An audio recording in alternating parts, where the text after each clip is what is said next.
T20 ವಿಶ್ವಕಪ್ ಗೆದ್ದ ನಂತರದಲ್ಲಿ ನಾಯಕ ರೋಹಿತ್ ಶರ್ಮಾ ಕೂಡ ಹೇಳಿದ್ದಾರೆ, ನಾನು ಒಳಗೊಂದು ಹೊರಗೊಂದು ಭಾವಿಸೋದಿಲ್ಲ, ನಾನು ಯಾವುದು ಸರಿ ಅಂತ ನಾನು ಭಾವಿಸ್ತೀನಿ, ನಾನು ಅದನ್ನು ಮಾಡೋದಕ್ಕೆ ಪ್ರಯತ್ನ ಮಾಡ್ತೀನಿ, ತಂಡದ ನಾಯಕತ್ವದಲ್ಲಿ ನನ್ನ ಸ್ವಭಾವನೆ ಹಾಗೆ, ಒಳಗೆ ನಾನು ಏನು ಅಂದ್ಕೊಳ್ತೀನೋ ಸೊ ಅದನ್ನು ನಾನು ಬೇಕು, ನಾನು ಹಿಂದೆ ಆಗಿರೋದು ಜೊತೆಗೆ ಭವಿಷ್ಯದ ಬಗ್ಗೆ ಜಾಸ್ತಿ ಯೋಚನೆ ಮಾಡೋದಿಲ್ಲ, ನಾನು T20ಯಿಂದ ನಿವೃತ್ತಿ ಹೊಂದ್ತೀನಿ ಅಂತ ಕೂಡ ಭಾವಿಸಿರಲಿಲ್ಲ, ಆದರೆ ಅಂತಹ ಪರಿಸ್ಥಿತಿ ಬಂತು, ಇದು ನನಗೆ ಉತ್ತಮವಾದ ಪರಿಸ್ಥಿತಿ ಅಂತ ನಾನು ಭಾವಿಸ್ತೀನಿ, ಕಪ್ ಮತ್ತು ವಿದಾಯ ಹೇಳುವಂತಹ ಸಂದರ್ಭದಲ್ಲಿ ಹೇಳಿದ್ದಾರೆ.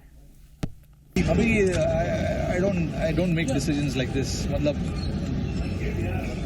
whenever you feel inside what is right, I try and do that. That has been my nature also when I captain the team. What I feel inside is what I want to do. तो इतना आगे का या पीछे का मैं ज़्यादा सोचता नहीं हूँ कि उस वर्ल्ड कप के बाद ये वर्ल्ड कप खेलता या नहीं खेलता. ऐसा इतना आगे का मैं नहीं सोचता हूँ. मैंने सोचा नहीं था कि T20 रिटायर करूंगा मैं, बट सिचुएशन ऐसा आ गया. I thought अभी I don't make decisions like this. मतलब whenever you feel inside what is right, I try and do that. That has been my nature also when I captain the Zee Kannada news ಈಗ ನಿಮ್ಮ ಮನೆಯಲ್ಲೇ ನೋಡಿ. ಎಲ್ಲ ಕೇಬಲ್ಗಳಲ್ಲಿ ಈಗ ಲಭ್ಯ.